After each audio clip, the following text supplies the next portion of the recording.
L'erreur la plus coûteuse que font mes clients chefs d'entreprise à l'occasion d'un contrôle URSSAF, partie 2. Dans cette vidéo, je vais vous donner 3 éléments sur lesquels s'appuie l'inspecteur de l'URSSAF pour vous faire payer. Alors pour rappel, si un chef d'entreprise a qu'un véhicule professionnel, l'inspecteur de l'URSSAF va lui faire payer un avantage en nature. Pour plus d'infos, voir partie 1. D'ailleurs, dans la partie 1, je vous ai indiqué qu'avoir un véhicule personnel permettait d'éviter les risques. Mais ce n'est pas le seul élément à prendre en compte. Élément numéro 1, l'inspecteur de l'URSSAF va analyser le contrat d'assurance du véhicule professionnel et vérifier que dans ce contrat, il n'y ait pas marqué trajet personnel. Élément numéro 2, l'inspecteur va vérifier que vous utilisez bien votre véhicule personnel. Alors comment fait-il? Il va vérifier les kilométrages de ce dernier. Les kilométrages, vous me direz, comment il va faire pour deviner?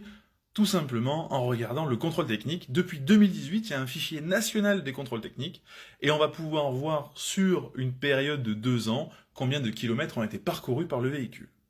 Si le kilomètre est nul, vraisemblablement vous n'avez pas utilisé le véhicule à des fins personnelles. Donc vous avez utilisé un autre véhicule, le véhicule d'entreprise par exemple. Il ne s'agit que d'un indice. Élément numéro 3, le pire est de loin. L'inspecteur va éplucher les contrats d'entreprise et il va se mettre à la recherche d'un, en particulier celui du télépéage. S'il y en a un, il va vérifier le relevé et voir si vous utilisez le télépéage le soir, le week-end et durant les vacances.